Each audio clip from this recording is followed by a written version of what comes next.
안녕하세요. 안녕하세요. 거짓과 진실의 우종찬 기자입니다. 자, 진아 씨 오늘도 나와주셔서 고맙습니다. 네, 감사합니다. 예. 지금 이제 12월 초가 되다 보니까 드디어 대통령 재판도 거의 8부 능선에 지금 와 있습니다.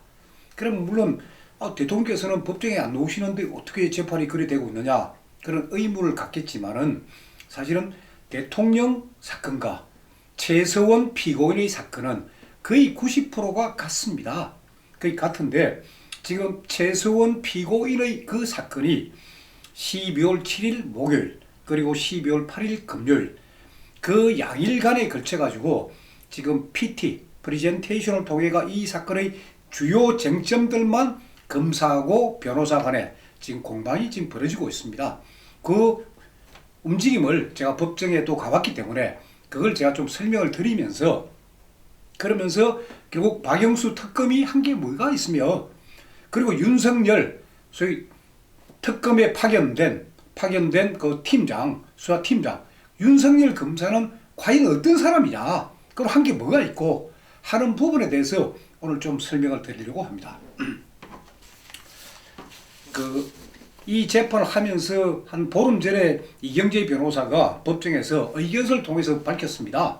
자, 이제 이 많은 쟁점들은 이미 다 드러났다. 이제 다 드러났으니까 증인들 불러서 신문하고 이런 거 하지 말고 자, 변호인 측하고 특검을 대표해서 박영수 특검이 특별검사가 직접 법정에 나와서 우리 정식으로 1대1로 한번 토론을 하자. 대토론을 갖자고 제일 했는데 그는 물론 무산은 됐습니다. 그런데 그 대신에 이제 재판부에서 이 김세훈 재판장께서 정인신문이니 이런 거는 우리 재판부도 충분히 이 사건의 사실관계를 알고 있다. 그러니까 이제 핵심 쟁점들만 검사하고 변호사가 아주 간략하게 해가 한번 정리를 해달라. 그러다 보면 우리 재판부가 혹시 놓친 부분도 있을 거 아니냐. 이래서 만들어진 자리가 12월 7일 목요일 그리고 12월 8일 금요일 양일 이틀간의 이 재판이었습니다. 그리고 이 8일날 이게 재판이 끝나고 12월 13일날 그 마지막 그 또 증거 조사가 하나 있습니다. 그게 뭐냐면은 정호성 피고인하고 대통령하고 최순실 이 세 사람이 3자 간에 통화를 했다. 그러면서 뭐 공모를 했다는 그런 증거라고 이제 검찰이 제시한 게 있습니다. 언론도 막 보도를 많이 했는데 그게 3자 통화가 아니고 정호성 소위 비서관이 대통령의 지시사항을 녹음했는데 이 녹음이 더 씌워져 가지고 3자 통화로 들린 거예요. 그게 이제 정확한 증거 능력이 되느냐 안 되느냐를 결국 다툼을 하다가 12월 13일 날 재판에서 녹음을 틀기로 했습니다. 그러면 그 녹음을 들어보면은 이게 소위 더 씌워진 건지 정상적인 녹음인지 지시사항을 녹음한 것인지 회의 내용을 녹음한 것인지 통화 내용을 녹음한 것인지 그게 다 드러날 거 아니겠습니까? 그래서 그걸 이제 12월 13일 날 하고 그리고 12월 14일 날 최소한 피고인에 대한 결심 공판입니다. 그래 되면 이제 최소한 피고인이 최후 진술을 합니다. 본인의 최후 진술을 하고 그러고 난 뒤 변호인이 최후 변론을 합니다. 이게 이제 역사적 아주 의미가 있는 그런 일이 됩니다. 이제 그게 끝나고 나면은 한 달 내지 한 보름 후쯤 이제 선고가 이루어집니다. 선고가 이루어지는데 지금 이제 또 하나 우리가 고려해야 될 점이 뭐냐면 서울중앙지방법원 형사 22부 그러니까 김세윤 재판장 이하 3명의 판사 그분들이 이번 2월달에 그러니까 내년 2월달에 정기 인사 대상입니다. 이분들이 그러니까 이분들이 인사되기 전에 이제 하려고 하니까 그럼 최소한 피고인은 내년 1월달에 선고가 가능합니다. 근데 문제는 대통령이에요. 대통령 선고를 할 수 있느냐 없느냐. 그래서 지금 변호인들은 거의 2월 인사 전에 할 것이다. 그래서 이 재판부가 최소한 피고인하고 대통령을 같이 선고할 가능성도 없지 않다. 그것도 좀 지켜보고 그렇게 하자. 그래서 앞으로 어떻게 될지는 모르지만 이제 12월 14일 되면 결심입니다. 그 다음 한 달 후에 이제 선고예요. 이제 거의 재판이 마무리 단계 온 겁니다. 그래서 12월 7일 날 목요일 날 저도 법정에 들어갔습니다. 그때 이제 검찰하고 변호인이 이제 이야기를 하는데 그때 재판장이 분명히 이야기합니다. 이 사건은 우리 재판부도 잘 알고 있으니까 핵심만 이야기를 해라. 그래서 검찰이 이제 공소사실, 즉 이게 범죄다 하는 범죄 사실하고 그리고 피고인과 피고인 변호사 이런 주장을 하는데 이 주장은 이런 이유로 사실이 아니다. 그 정도 짧게 20분 내지 30분 하고 그러면 거기에 대해서 변호인단이 바로 그걸 반박을 하고 그것도 20분 내지 30분 하고 그러면 또 검찰이 재반박을 하고 또 반박을 하고 그리고 하나의 쟁점 정리하고 또 넘어가자. 이런 식으로 이제 재판이 이제 진행이 된 겁니다. 그래서 그날 제가 이제 가봤는데 그 특검 쪽에서 6명의 검사가 나왔습니다. 그리고 변호사 쪽에서는 변호인 쪽에서는 4명이 나왔습니다. 그러면 이 이경재 변호사 팀, 제가 그 팀도 좀 설명해 드리려고 합니다. 이경재 변호사께서는 검사 출신입니다. 그 다음에 또 한 분 최광휴 변호사입니다. 최광휴 변호사는 판사 출신입니다. 거기에 오태희 변호사, 권정강 변호사 이 4분이 지금 드림팀을 이루어가지고 최소한 피고인은 물론 대통령을 위해서 엄청나게 지금 변론을 하고 계십니다. 그리고 이경재 변호사 팀에 의해 가지고 결국 태블릿 PC의 진실이 거의 다 드러나게 되었고 그래서 이제 변호인 4분 그리고 특검에서 6명의 검사 가보니까 법정은 한 사람 뒤다. 방청객 한 10명 정도 되고 그리고 기자고 보니까 한 10여 명 정도 이제 앉아있던데 그날 재판은 오전 10시부터 시작해가 오후 8시 20분에 끝났습니다. 끝났는데 저도 그거 쭉 지켜보니까 검사들이 막 이런 주장을 펼 때는 기자들 노트북이 다다다닥 하면서 소리가 막 납니다. 이게 진행하고 있구나. 근데 변호인이 반대 주장을 탁 펴면은 소리가 안 들립니다. 그러니까 기자를 또 적고 있지 않는 거예요. 뭐 그렇고 그리고 그때 제가 또 보니까 한 사람이 있던데 참 눈에 띄는 사람이고 보니까 강철구 변호사예요. 강철구 변호사 아시죠? 대통령 그 국선 변호사예요. 네, 어제 사실은 저도 뭐 지금 일 때문에 못 들어가고 오전에만 들어갔었는데요. 오전에 들어가서 검찰들이 뭐 이런 기소된 내용 쭉 읽어주는데 저는 정말 어처구니 없었고 다양스럽게 보다 보니까 강 그렇죠. 변호사가 와 있는데 그래서 굉장히 든든하다는 생각이 갑자기 저도 처음에는 들었었어요. 못 알아봤는데 이제 사진을 통해서 제가 그분을 봤고 그래서 이제 그분 마침 제가 그 앞에 앉아가지고 자세히 이제 관찰을 해보니까 열심히 듣고 그리고 열심히 메모합니다.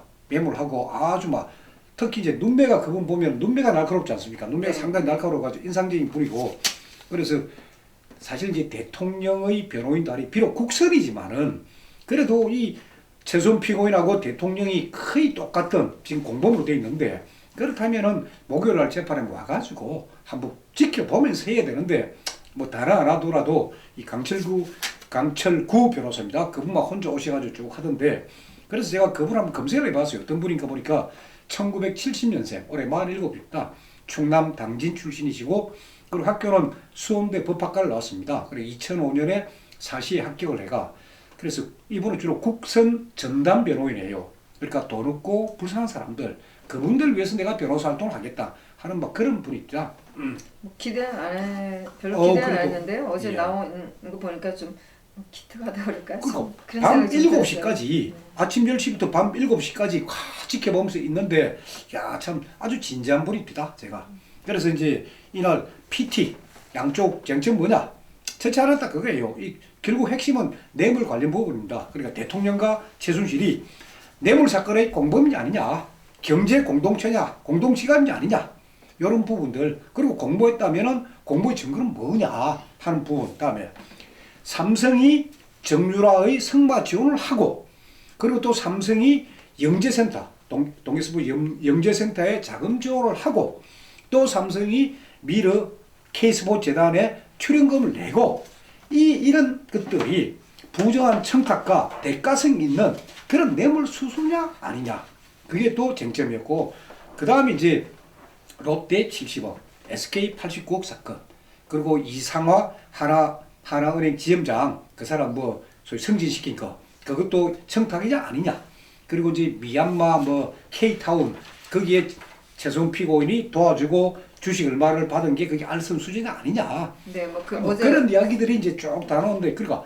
블랙리스트만 빼면은 최소한 피고인이나 대통령이 똑같습니다. 그렇죠 보면은 예. 네, 어제 아침에 특검이 얘기할 때 크게 6가지로 분류해서 한다고 하면서 그런 6가지를 쭉 불러주고 그렇게 했었어요.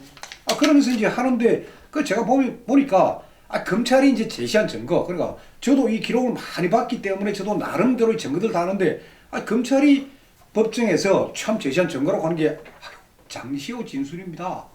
그리고 안종범 업무수첩이에요. 고영태 얘기도 했고요. 예. 제가 그걸 보면서 야 이거 말고 새로운 거. 그러니까 이미 뭐 신문에 보도하고 말입니다. 대통령과 최순 피고인에 대해서 아주 안 좋은 이야기들. 그것만 갖고 나와서 다 이야기하는데 자 예를 들어 장시호 진술 중에 뭐 대통령의 그 삼성동 사저의 2층에 비밀 금고가 있고 거기에 10억 원이 있고 그 대통령과 최순실이가 같이 서고 그리고 뭐 정호성 비서관이 말이지 최순실한테 대통령이 재벌 총수를 만난다 그럼 날짜도 알려주고 그래 자기가 그때 보니까 뭐 노트북 밑에 메모로 7월 24일 뭐 김성현 사면 뭐 이런 내용이 있는 거 보았다. 그러니까 다 이거는 확인되지 않은 그런 진술들이에요. 그런 것들. 그리고 뭐 삼성이 영재센터 그 지원한 거 삼성으로부터 영재센터 지원금 받기 위해서 그 계획서 그 최순실이가 이렇게 지시를 했고 그때 우리가 참고를 했던 게 승마 20억짜리 승마 지원 그 서류를 참고를 했다. 근데 이 장시호하고 같이 이 지원 계획서를 만들었다는 그 여직원 주장은 아니 삼성 승마 근데 본 적이 없다 이런 주장들이에요. 그런 것들을 그냥 검사들이 이런 게 증거다 그거예요. 그 다음 또 하나가 안종범이에요. 안종범 업무수첩. 그건 뭐냐? 자 대통령과 이재용 삼성전자 부회장과 딱 3번 만났습니다. 2014년 9월 15일 날 대구 창조경제혁신센터 개소식 때 잠시 대통령께서 행사장에 참석해가 스쳐 지나가면서 한 5분 만난 거 딱 한 번. 그 다음에 2015년 7월 25일 날 그때는 소위 청와대 그 안에 안가에서 대통령하고 대통령께서 이제 이재용 부회장하고 한 3, 40분 만난 거. 그 다음에 2016년 2월 15일 날 그때도 청와대에서 한 3, 40분간 만난 거. 요게 딱 다예요. 이게 이 3번의 독대, 대통령 이재용 독대하고 그리고 이게 영재센터다 뭐 승마다 이게 미르 K스포츠 재단 출연금하고 다 관련이 있다. 그 증거가 안종범 업무수첩이라는 건데 안종범 업무수첩은 이 사건이 터진 이후 그러니까 2016년 10월 12일 이후 언론에 난 그 각종 기사들을 보고 안종범 씨가 사후에 작성한 겁니다. 그건 제가 다음 시간에 자세히 그건 말씀드리겠습니다. 검찰이 그걸 계속 안 받아들이고 있나요? 그 얘기는 뭐 계속 나왔었는데도. 계속 나오는데 재판부가 아직 안 받아들이고 있어가지고 물론 오태희 변호사가 자세히 그 의견을 냈습니다. 그래서 안종범 업무수첩은 증거 능력이 없다 하는 의견서 다 냈습니다. 그리고 이재용 부회장도 법정에서 바로 정을 합니다. 아니 안종범 업무수첩 그 내용을 보니까 아니 소위 말해가 대통령과 내하고 주고받은 이야기는 빠져있고 대통령과 내하고 하지도 않은 이야기는 들어있고 이게 뭐냐 못 믿겠다 이거예요. 하나 예를 들면은 자 2015년 7월 25일 날 대통령과 이재용 부회장이 탁 만나서 하는데 안종범 업무수첩에 보면은 그 자리에서 대한항공 고창수 지점장 뭐 승진 부탁 뭐 이런 게 적혀 있는 거예요. 아니 대통령께서 삼성전자하고 이야기하는데 왜 대한항공 이야기 들어갑니까? 그건 뭐냐? 안종범 수석이 그러니까 2016년 10월 12일 이후에 수첩 매마다 보니까 한겨레 신문에 고영태가 자기 친척 고창수 지점장을 대한항공 프랑크푸르트 지점장에서 제주공항 지점장으로 부탁을 내가 됐다 하는 그 기사 그 사실도 아닌 기사예요. 고영태도 국회에서 증언하지 않습니까? 고창수 씨는 나는 뭐 전혀 모르는 사람이다. 성만 같을 뿐이지. 그 기사를 한 줄 적어놓은 거예요. 그게 업무수첩이 그게. 그렇기 때문에 이런 걸 볼 때 저는 막 전혀 증거 능력도 없는 그런 것들을 검찰이 팍 내놓으니까 저도 참 답답하다. 어제 저도 뭐 이제 저희 이제 1년 지났고 재판 많이 뛰어다녀서 봤고 했는데 어제 제가 느낌은 이제 검찰이 밀리니까 좀 질 보인다는 생각이 들었고 어제 또 경제 공동체 이런 얘기 가지고 많이 얘기 나왔었는데 그래서 이제 그 부분에 대해 가지고 이경재 변호사께서 이 사건 전체를 아울러는 소위 모두 발언을 합니다. 모두 발언하면서 특검과 특검 수사의 잘못을 지적합니다. 제가 몇 부분을 읽어드리겠습니다. 24만 쪽 이상의 수사 기록을 오늘에 이르러 살펴보면 어떠냐? 특검이나 특수본 2기, 검찰의 이제 특별수사본부 2기, 특검이나 특수본 2기에서 박근혜 대통령과 최순 피고인을 공범으로 기소한 뇌물 사건이 이 뇌물 사건이 엄정한 증거 조사 결과를 놓고 볼 때, 그러니까 정부로서 이제 쫙 이 뇌물 사건 보니까 대단히 신기루 같더라 이게. 신기루 같은 허구성, 그게 실체다 이게. 그러면서 변호인으로서는 솔직히 허망하다는 느낌을 줄 수가 없습니다. 자, 이 사건을 보십시오. 이 사건은 검찰에서 처음 딱 수사할 때 뭡니까? 국정농단 사건이에요. 최순실 국정농단. 그래서 안종범 경제수석, 정호성 대통령 비서관, 그리고 최순실, 이 세 사람이 소위 직권남용 그리고 강요 이런 걸로 해가지고 구속이 됩니다. 이렇게 검찰이 또 발표를 합니다. 물론 그때 검찰 발표하면서 대통령과 공모하여하는 부분 집어넣긴 집어넣는데, 그래도 어쨌거나 그때는 국정농단 사건이에요. 그러다가 소위 특검이 출범합니다. 12월 1일 날 특검이 딱 출범하면서 특검이 수사 결과 발표를 하는데, 그 수사 결과 발표를 보고 저도 깜짝 놀랐어요. 한마디로 딱 이거예요. 박근혜의 이재용 구하기예요. 와, 저는 뭐 영화 제목 같은데 그건 뭐냐? 박근혜 대통령이 취임 직후부터 2013년 2월 25일부터 이건희 회장이 쓰러질 줄 미리 알고 1년 전에 알고, 그 1년 후에 쓰러진데 미리 알고 이재용 부회장이 삼성의 경영권을 승계할 수 있도록 도와주고 그 대가로 직접 또는 제3자를 통해 뇌물을 받았다. 이 사건이에요. 박근혜 대통령의 이재용 부회장 구하기. 야, 제가 이 사건을 보면서 아니 이게 최순실 국정농단이고 국정농단인데 왜 대통령과 이재용 부회장을 읽는다 이 사건이.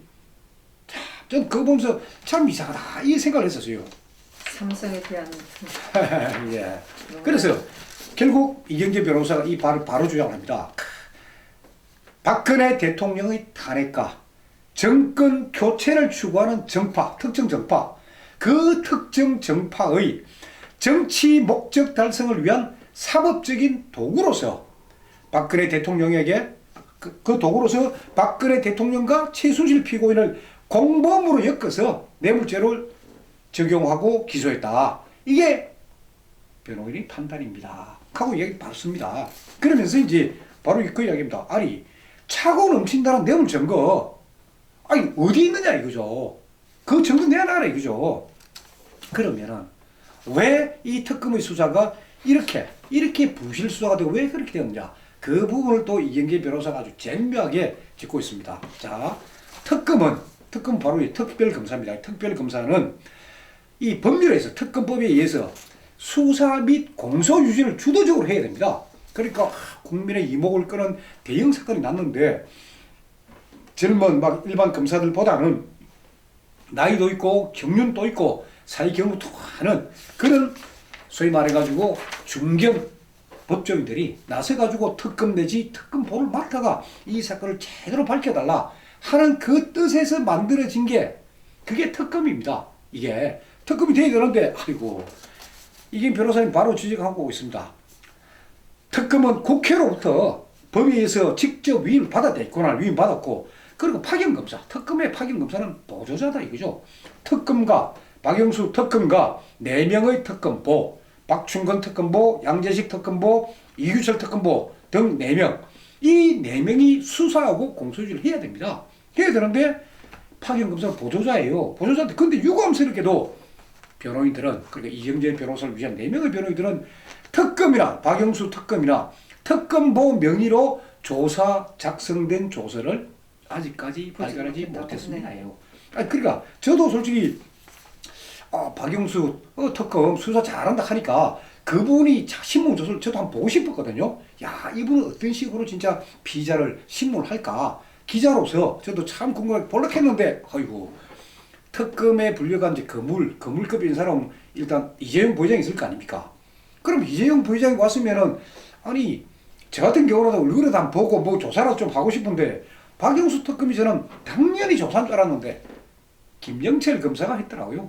기록 쭉 보니까 다른 검사고 나머지 김영철 검사가 다 했더라고요. 그 뭐 똑같은 나이로 그 모독 주는 그렇죠. 수준 아니에요? 예.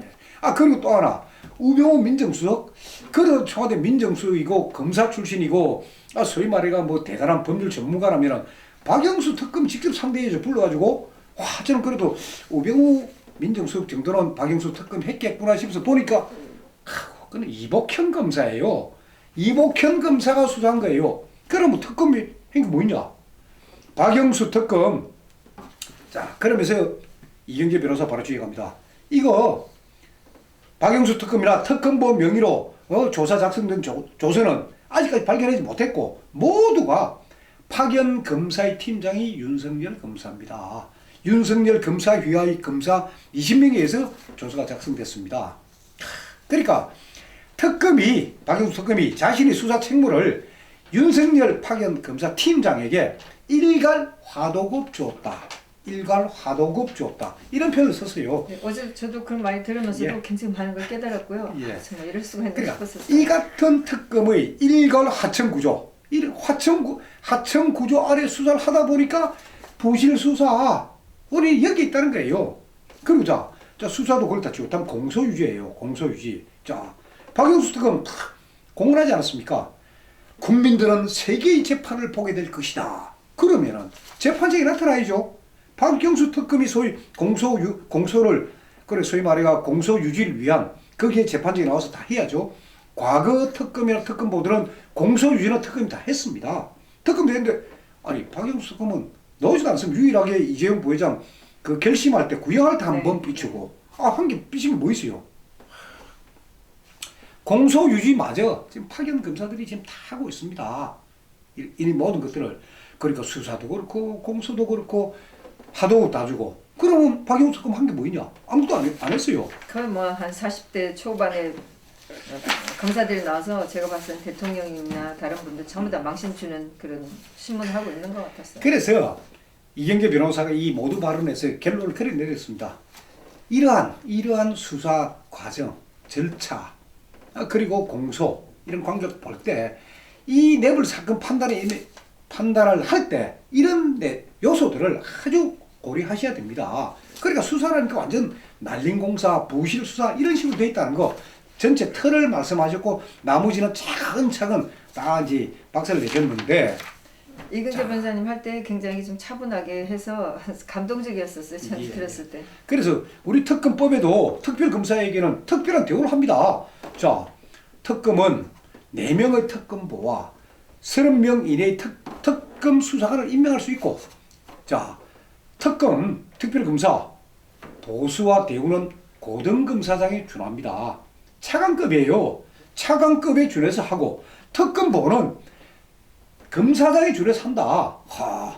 이 돈 정부 예비비에서 다 나간다. 그 60일 동안 해서 뭐 엄청난 그러니까. 금액 나왔다고 저희가 시위도 하고 그랬던 것 같은데요. 그래 수사할 때는 수사한 만큼 엄청나게 나오고 그다음 공소유지 지금 재판 아닙니까? 재판 1심, 2심, 대법원까지 있습니다. 그 재판할 때까지 계속 돈이 갑니다. 계속 지원이 가는 거예요. 그러면 박영수 특검은 수사도 안 했고 공소유지도 안 하고 봉급은 계속 받고 있는 거예요. 나와서 폰만 잡았어요. 예. 특검으로 선동역 사무실 있다 하고 저희가 시위 가고 했는데 폰만 잡은 거네요. 그래서 아까도 지적했지만 특검 수사가 왜 이게 이상한 방향으로 갔느냐. 아니 국정농단 그러니까 처음 검찰 수사대로 미르재단 K스포츠재단에 직권 남용하고 이게 딱 이 사건이 본 실체인데 왜 대통령과 박근혜 대통령과 이재용 이 경영권 승계 왜 이래 엮였느냐. 그게 이제 그걸 알아야 됩니다. 그걸 왜 그러냐. 이게 고발장이에요. 검찰이 어떤 수사를 하려면 고소장이나 고발장이 있어야 됩니다. 이 고발장이 있어야 하는 거지 고발장이 없으면 이 수사를 할 수가 없습니다. 그러면 이 고발장을 누가 냈느냐? 투기자본감시센터입니다. 투기자본감시센터가 2016년 9월 29일 날 검찰에다가 고발장을 탁 냅니다. 뭐로 냈냐? 이 뇌물죄예요. 최초의 검찰 수사는 소위 말해 직권남용 광요죄인데 투기자본감시센터라고 뇌물죄로 고발장을 딱 냅니다. 그리고 9월 29일 날 고발장 제출하고 추가 고발장 가고 한 달 후 10월 29일 날 촛불 집회가 열립니다. 이게 다 1년에 이어지는 과정들입니다. 자, 이 고발장 내용은 뭐냐? 안종범, 최서원, 재단법인 미르 대표 및 이사, 재단법인 K스포츠 대표 및 이사, 정경련 회장단 전부 64개 대기업 대표 모두 80명이다. 90여 명입니다. 88명이 그렇던데 이 사람들을 특가법상 뇌물죄, 특경법상 배임죄 이 고발장을 파낸 거예요. 이 고발장대로 특검은 수사를 한 겁니다. 이 고발장이 있는데도 불구하고 검찰, 소위 서울중앙지검 처음 할 때는 이건 내 문제가 아니다. 이 사건은 직권남용, 권리행사 방해, 강요죄밖에 안 된다. 그렇게 했는데 특검은 이 투기자문 감시센터 이거 고발장 이대로 수사를 해버린 거예요. 뇌물죄로. 그래서 이경재 변호사가 한번 의견서도 쓴 적이 있습니다. 이 사건 검찰 수사 및 공소권 행사상의 중대한 문제점 하는 의견서를 냈습니다. 자, 이 사건은 고영태 등과 공모한 일부 언론인과 검찰 관계자 그리고 정치인들이 연계되어 기획되고 추진되었다는 누구나 합리적 의심할 수 있는 자료들이 현출되기 시작했다. 나타나기 시작했다. 하면서 증거를 쫙 들이댑니다. 그러니까 이 고발장을 작성한 투기자문 감시센터 그 고발장 쫙 보면은 더불어민주당의 오영훈 의원 제주도 출신 오영훈 의원실에서 자료를 엄청나게 제공했다. 나타납니다. 그러니까 이 고발장은 소위 더불어민주당하고 같이 했다. 그게 딱 보입니다. 자, 그래서 제가 이 투기자문 감시센터가 어떤 데인가 그래서 제가 그거 알기 위해 가지고 찾아갔습니다. 은평구 녹번동 민주노총 서울본부 건물이라고 있습니다. 녹번동 글로 구파발 쪽으로 하면 오른쪽 편입니다. 크게 해놨습니다. 민주노총 서울본부 건물 그 가건물입니다. 가건 3층짜리. 그 가건물 3층에 이 소위 말 투기자본 감시센터가 있습니다. 그래서 제가 그 건물 들어갔습니다. 1층에 가보니까 전국대학 노동조합, 전국건설기업 노동조합, 희망연대 노동조합 1층에 쫙 있고 2층에는 뭐가 있느냐 노동법률지원센터 3층에는 한국노동연구소, 전국건설노조, 수도권지역본부 그리고 투기자본 감시센터 이렇게 다 같이 있는 거예요.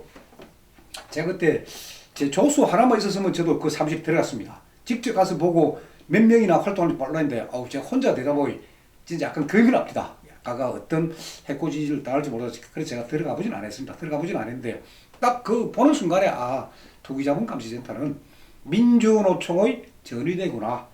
민주노총이 하는 모든 걸 앞장서 가지고 고발장을 내고 촛불 집회 관련된 집회 시위 허가 내고 그러면 이 투기자본 감시센터가 어떤 데냐? 아마 우리 국민들 잘 알 겁니다. 이게 투기자본 감시 옛날에 평소에도 그 사람들 하는 짓들은 별로 그렇게 좋아 보이진 않았었어요. 특히 그 론스타 그 외환은행 인수 론스타 주가 조작 고발했어요. 좋습니다. 고발한 거. 그런데 론스타 대표를 선처해달라고 고발해놓고는 그 대표를 선처해달라고 재판부에 탄원서를 제출하고 그 대가로 8억을 받았습니다. 뒷돈 받아가지고. 뒷돈 받아가지고 그러니까 장화식이라는 그 대표 지금 감옥 가 있습니다. 지금 실형을 살고 있습니다. 이런 단체예요. 투기자본 감시센터라는 게.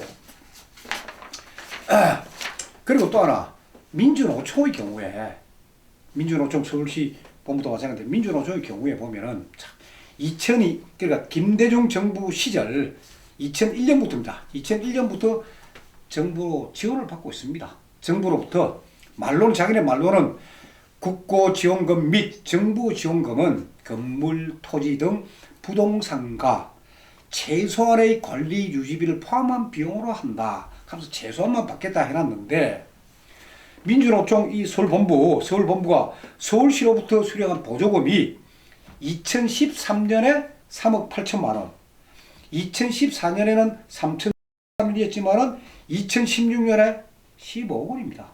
그러니까 민주노총 서울시 본부를 지원해 주는 데 어딥니까? 서울시입니다. 예.